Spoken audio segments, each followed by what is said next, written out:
Welcome everyone, this is Abdur Rahman, General Pack by AllumiaX, and in this topic we're going to talk about the importance of power quality in the power system. So electricity with bad power quality is dangerous and uneconomical at both the utility and the consumer end. Power quality can have a big impact on the performance and the cost of the power system, right? On the utility end, they have to condition power very, very carefully and make sure that the power delivered to all of their gaming machines is very smooth and it's at the rated voltage and current and frequency that the electronic devices expect. Everyone has a role to play when it comes to power quality. So on the utility side, they are responsible for power quality on three ends: on the generation, transmission, and distribution ends. Now, think about this. The power system is comprised of lots and lots of generators that are connected together to serve load, right? So consumers contribute to a big chunk of power quality issues.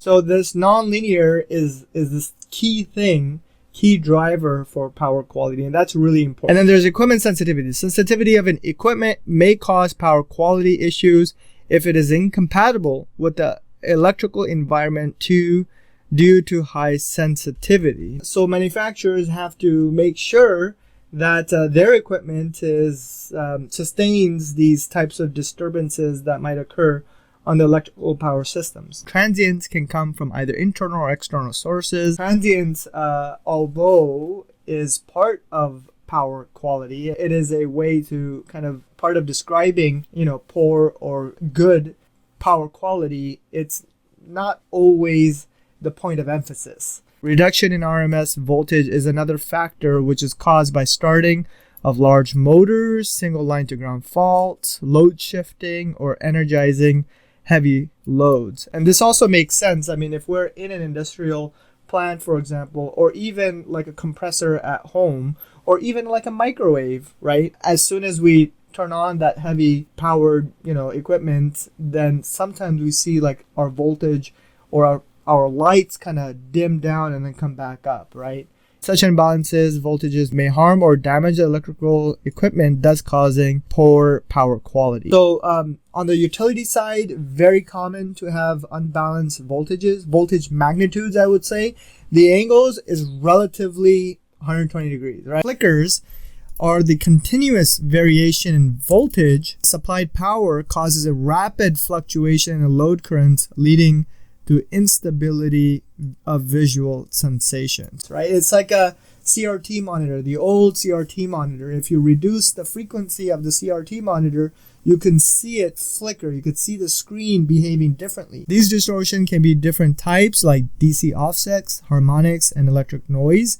These distortions are like its own wave that's put on top of the AC waveforms, right? By the way, this right here is such a key paragraph to really hone in on. The power quality of the power system is inversely proportional to THD. We're measuring how much harmonic content we have in comparison to the fundamental frequency. Power factor value closer to 1 indicates high power quality. As much the value the power factor is lesser than 1, power factor is a component power quality, but again, it's not emphasized as much as harmonics.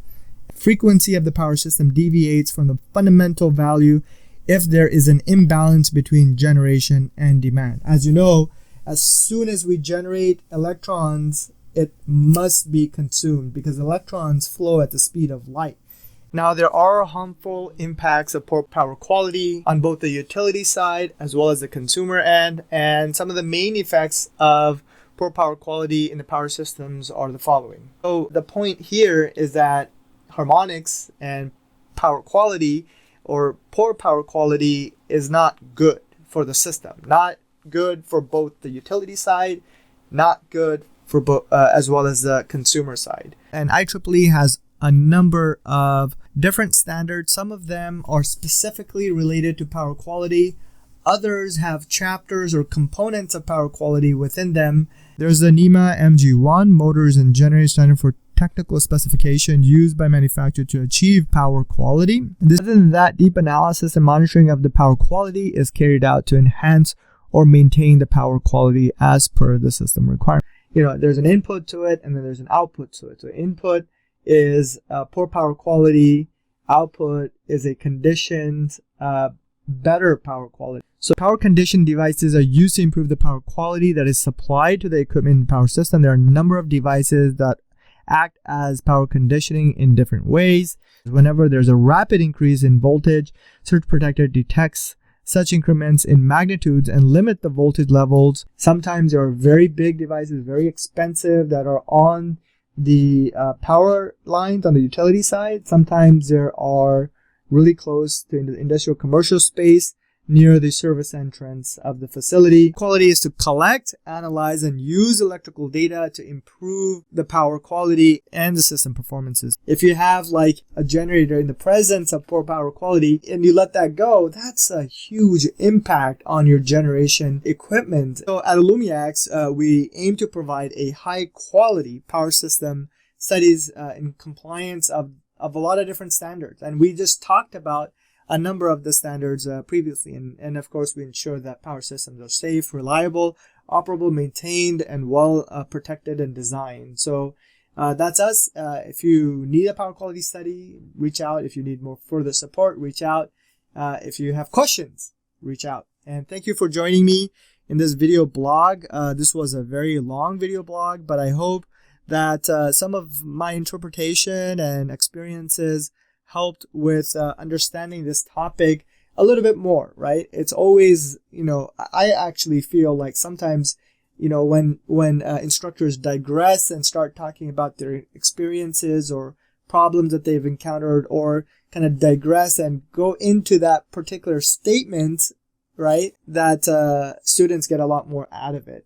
Professionals get a lot more out of it. Hopefully these videos are helpful. If you found it helpful, you can leave a comment and let us know. But thank you very much, and we'll see you in the next video blog. Take care.